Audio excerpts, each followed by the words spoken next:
Isang palang araw sa inyong lahat, Luzon, Visayas, Mindanao, saan man kayo sulok ng mundo, mag-ingat kayo palagi mga kabayan. Nandito naman tayo sa Manila Bay Reclamation Project upang mag-update mga kabayan. Medyo umaampon.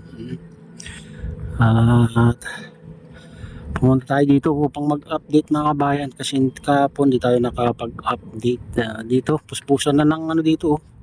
Pag-ukay dito mga kabayan sa tapat mismo ng MOA. Nandito tayo sa kabilang dulo. Makita nyo yun. Ayan, yung kinakargaan dyan ng buhangin.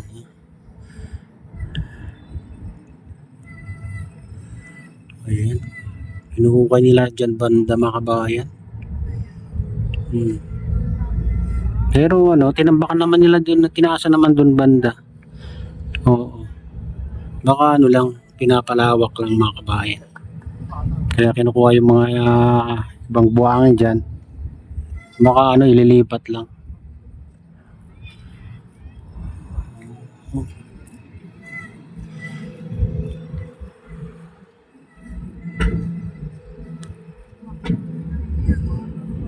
Dito naman sa malaking island mga kabayan, ang iyong 360 hectares ay puspusan din ng kanilang pagtatambak dito banda, malapit sa tulay na ginawa nila na nagkukunik dito sa island sa tapat ng SM Mall of Asia.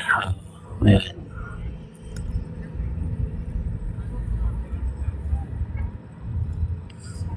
Ayan mga kabayan, yun ang pinakamalaking island. Dump truck naman yung nila, ginagamit nila dyan mga kabayan. Hindi na yung dredging vessel. Siguro malayo yung mga ibang dredging vessel. Kaya dump truck na lang yung nagtatambak dyan mga kabayan. Naghakot upang itambak dito banda. Tinataasan na rin yan mga kabayan kasi doon banda sa kabila ay mataas na yung buhangin. Baka ipapantay din doon. Daming dump truck dyan mga kabayan.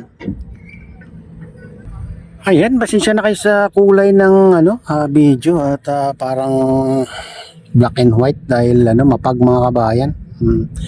Makulimlim. Makapal lang pag ngayon.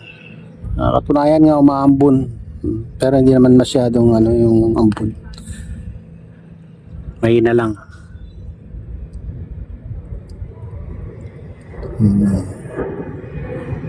Ayan, dito banda mga kabayan yung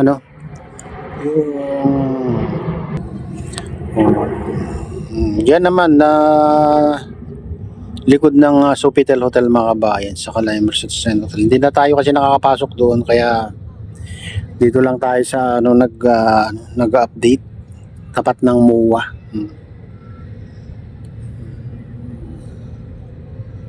Maganda sana doon kasi pinagbawalan ng pumasok doon sa tabi ng Lime Resorts and Hotel. Doon naman sa tabi ng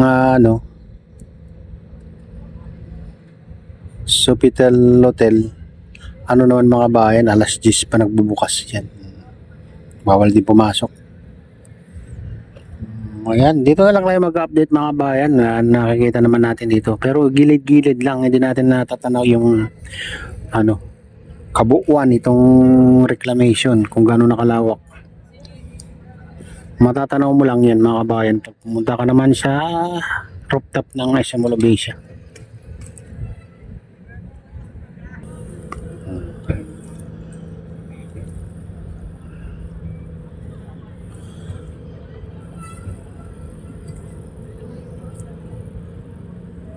Umpisa na naman yung tag-ulan mga kabayan kaya lagi na naman mapag yung paligid.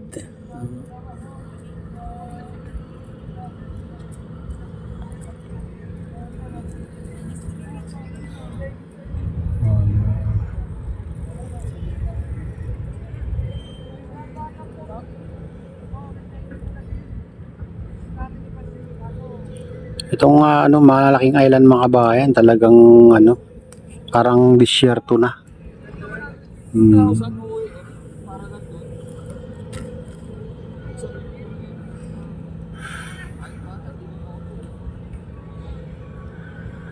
Marami pa rin ano dito mga kabayan gagawin. Hindi ko lang alam kung ilang taon pa itong reclamation bago matapos ang kanilang pagtatambak. Kasi sabi nila noon na mga ano 10 years. Ganun katagal mga kabayan.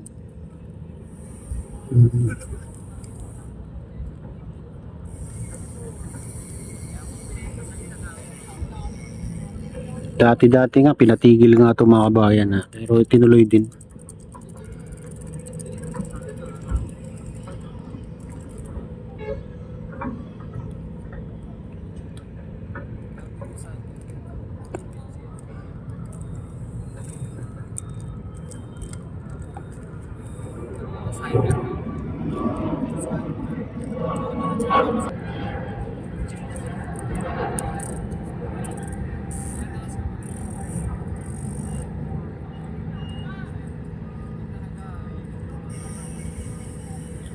Ayan mga kabayan, yan yung tulay. Diyan na yung nagko-connect sa ano. Nagko-connect dito sa island sa tapat ng Small Asia.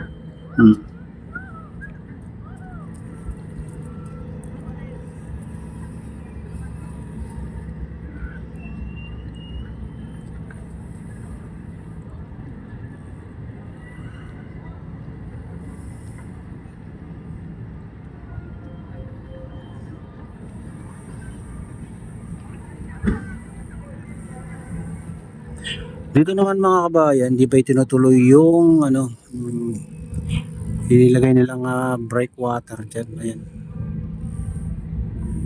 Ayan yung puti.